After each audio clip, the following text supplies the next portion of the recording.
Et du Fils et du Saint-Esprit. Amen. Un mot pour les enfants qui sont en vacances. C'est aux enfants que je vais expliquer l'évangile difficile d'aujourd'hui. Et normalement, ça devrait aider les adultes à comprendre.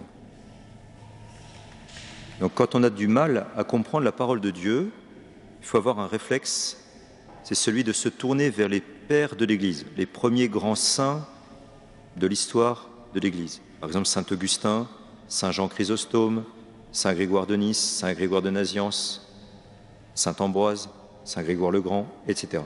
Les grands évêques des premiers temps de l'histoire de l'Église, parce qu'ils ont commenté l'Évangile.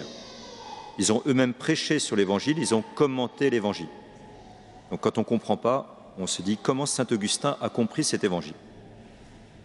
Là, je vous rappelle l'histoire, c'est une parabole de Jésus. Jésus dit il y avait un monsieur qui était un gérant, un gestionnaire, qui s'occupait des biens de quelqu'un d'autre. Et ce monsieur, il était très malhonnête et il gérait très mal les biens de son maître. Et le maître apprend que son gestionnaire, son gérant, est malhonnête et qu'il gère très mal ses biens. Donc il dit, je vais me séparer de ce gestionnaire, de ce gérant qui est malhonnête et qui s'occupe mal de mes biens, je vais le mettre à la porte, je vais le licencier et je vais prendre quelqu'un d'autre à sa place. C'est juste, c'est intelligent. Ce gérant qui est malhonnête, il est profondément malhonnête et il va rester malhonnête jusqu'au bout, mais il est intelligent, il est habile. Pour lui, parce qu'il vraiment il est malhonnête, la fin justifie les moyens. Ça, c'est pas du tout catholique, pas du tout. C'est vraiment l'esprit du monde. La fin justifie les moyens. Tout est permis à partir du moment où la fin est bonne. La fin est bonne, pour lui, c'est je vais être viré, je vais me retrouver tout seul, il faut que j'ai des amis qui me reçoivent dans leur maison, parce que bientôt j'ai plus rien. Donc ça c'est la fin bonne, il faut que j'ai des amis. Et c'est vrai, il faut avoir des amis, toujours. C'est important d'avoir des amis. Et donc pour avoir des amis, ça qui n'est pas bien, la fin justifie les moyens, je vais tricher à nouveau les comptes de mon maître, je vais faire venir les débiteurs, ceux qui doivent de l'argent à mon maître, et je vais changer les factures. C'est très très mauvais, très mal, c'est un menteur, c'est un tricheur. Alors il fait venir un premier homme, il dit « Tu dois combien ?» Alors il doit 100 barils d'huile. Elle est écrite 50. Il gruge son maître de 50%. Tu dois combien de mesures de blé, toi? 100. Elle est écrit 80. Quel voleur. Et le maître apprend que cet homme a fait cela. Évidemment, il se dit, alors vraiment, c'est vraiment un homme malhonnête, profondément malhonnête. Je voulais le virer, je le vire. Et il le vire. Et c'est très bien. Il faut être viré, il est mauvais, il dégage. Cependant, Jésus dit, il se met à la place du maître, le maître loua le gérant d'avoir agi avec habileté. Il était intelligent, il était prévoyant. Prévoyant. Il voyait en avant. Bientôt, je suis à la rue, j'ai pas d'amis, il faut que je me fasse des amis. Il était prévoyant. Et donc, il s'est bien arrangé pour avoir des amis.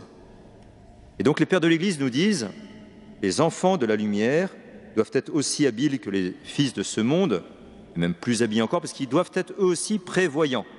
Alors, comment être prévoyant avec l'argent? Et donc, les pères de l'Église nous disent, on est prévoyant avec l'argent en faisant des aumônes. Je prends l'exemple, je vous l'ai cité dimanche dernier, de Saint Martin. Saint Martin est catéchumène, il a 18 ans, et il est soldat romain. Aux portes d'Amiens, il voit un pauvre qui grelotte de froid. Il a acheté la moitié de son manteau et l'autre moitié lui est donnée par l'État. Il n'a pas le droit de donner ce qui ne lui appartient pas. Il prend son glaive, il coupe le manteau en deux, il donne la partie qui lui appartient au pauvre et garde la partie qui ne lui appartient pas, qui appartient à l'État, qui lui a été donnée par l'empereur pour lui. Le soir suivant, dans la nuit, Jésus lui apparaît avec le manteau qu'il a donné aux pauvres sur les épaules. Tout ce que vous aurez fait au plus petit d'entre les miens, c'est à moi que vous l'aurez fait. Imaginons 2 secondes, que ce pauvre à Amiens soit mort de froid avec le manteau de Martin sur les épaules. Et imaginons que Martin soit mort dans la nuit qui a suivi. Qu'est-ce qui va se passer?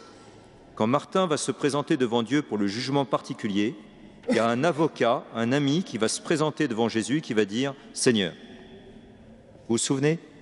Il m'a donné la moitié de son manteau, admettez-le dans les demeures éternelles. »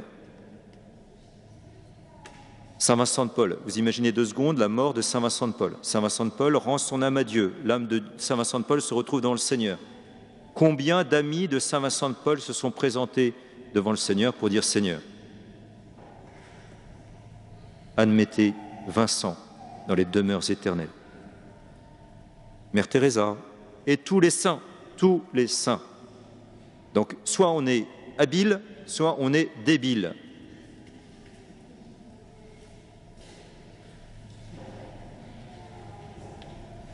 Les fils de la lumière, les fils de ce monde sont habiles. Les fils de la lumière, souvent, sont non prévoyants. Il faut être prévoyant, il faut savoir utiliser son argent, qui en lui-même n'est pas malhonnête. Cet homme avait un argent malhonnête parce qu'il avait mal reçu, mal gagné. J'espère que grâce aux enfants, les adultes ont compris cet évangile. Maintenant, je vais m'adresser aux adultes. Ce sera plus difficile pour les enfants. Essayons de comprendre de façon juste, si vous voulez bien, l'enseignement de saint Paul dans l'épître d'aujourd'hui. Puis faisons le lien entre cette épître de saint Paul et la collecte de ce dimanche. La première oraison, collecte secrète post-communion. Que nous dit saint Paul au chapitre 8 de l'épître aux Romains? Je ne sais pas si vous avez remarqué déjà, depuis plusieurs semaines, on lit l'épître aux Romains, chapitre 5, 6, 7, 8, et bientôt ça sera l'épître, première épître aux Corinthiens, et l'épître aux Galates, on va écouter plusieurs fois, dimanche après dimanche. Le piège dans lequel il ne faut pas tomber en lisant cet épître est le suivant, c'est de confondre le corps et la chair. Il ne faut pas confondre chez saint Paul, et chez saint Jean aussi, le corps et la chair. Saint Paul ne dit pas « méprisez le corps, ne suivez pas ses désirs », il dit « méprisez la chair, ne suivez pas ses désirs ». Ce n'est pas du tout la même chose. La chair, c'est le corps blessé par le péché originel. C'est la personne humaine blessée par la triple concupiscence et donc blessée par les 7 tendances au péché qu'on nomme communément et de manière pas très juste les 7 péchés capitaux. Les 7 tendances de l'âme, l'orgueil, la paresse, l'envie, la luxure, la gourmandise, la colère, l'avarice. Voilà la chair. Saint Paul nous met en garde de ne pas suivre ces 7 tendances qui mènent au péché, et parfois au péché grave, et au péché mortel, et donc potentiellement à la mort éternelle de l'enfer. Aux Galates, nous allons l'entendre bientôt, saint Paul décrira les fruits de la chair. Je cite saint Paul. Comme disait Léon Blois, si vous voulez connaître l'actualité, lisez saint Paul. Écoutez bien. On sait bien à quelles actions mène la chair. Inconduite, impureté, débauche, idolâtrie, sorcellerie, haine, rivalité, jalousie, emportement, intrigue, division, sectarisme, envie, beuverie, orgie et autres choses du même genre. Je vous préviens, dit saint Paul, comme je l'ai déjà fait, ceux qui commettent de telles actions ne recevront pas en héritage le royaume de Dieu. En d'autres termes, ils seront en enfer. Charles de Foucault, avant sa conversion, suivait les désirs de la chair. Il prenait le chemin de l'enfer et il n'était pas heureux. Son âme était vide et triste. Les joies éphémères de ce monde ne rassasiaient pas son cœur. Il se vautrait dans le péché et il n'était pas heureux. Après sa confession à l'église Saint-Augustin à Paris, Charles de Foucault a cherché à suivre les désirs de l'Esprit Saint et il a expérimenté en lui les fruits de l'Esprit Saint. Saint Paul les énumère aussi aux Galates. La charité, la joie, la paix, la patience, la bonté, la fidélité, la douceur, la maîtrise de soi, la chasteté, la continence. Peut-être que ce programme nous paraît hors de portée de nos vies, comme Ce programme est apparu hors de portée à Charles de Foucault avant sa confession. Et c'est une erreur de le penser. Et si vous le pensez, il faut vous reporter à la collecte d'aujourd'hui. Que nous enseigne la collecte d'aujourd'hui? Il nous rappelle deux choses. Dans un premier temps, que nous ne pouvons pas exister sans Dieu. Saint Paul dira aux habitants d'Athènes, c'est dans les Actes des Apôtres, chapitre 17, « En lui, en Dieu, nous avons la vie, le mouvement et l'être. » Je ne peux pas vivre si Dieu ne me donne pas la vie. Je dépends de Dieu à tout instant. Je suis dans les mains de Dieu. Je suis une créature. La deuxième vérité contenue dans la collecte est la suivante. Nous avons besoin de la grâce de Dieu pour vivre selon Dieu, pour vivre selon l'Évangile, pour vivre selon l'Esprit Saint. En latin, secundum te vivere, vivre selon vous.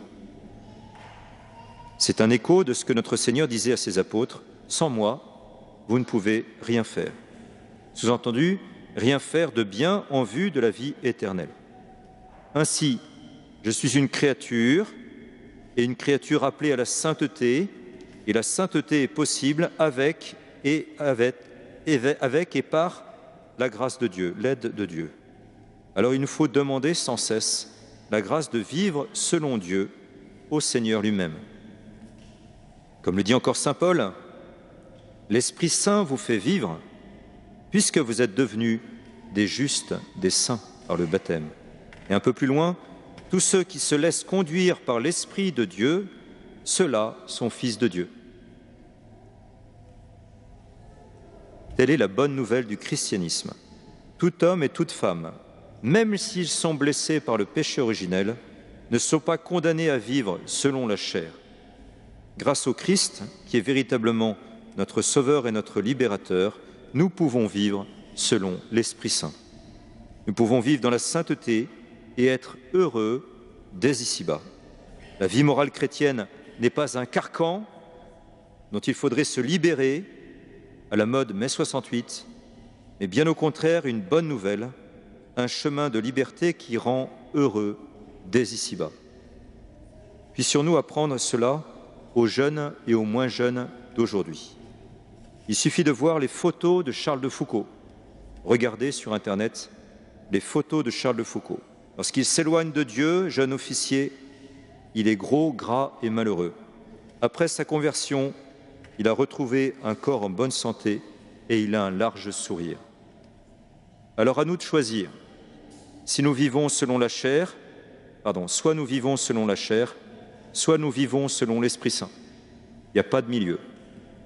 Faisons le second choix et demandons au Seigneur de le réaliser en nous, petit à petit, résolument, patiemment, de confession en communion et de communion en confession. Nous en serons heureux et nous rendrons heureux notre prochain. Priez l'Esprit Saint de venir en vous et vous verrez, c'est éminemment efficace. Amen.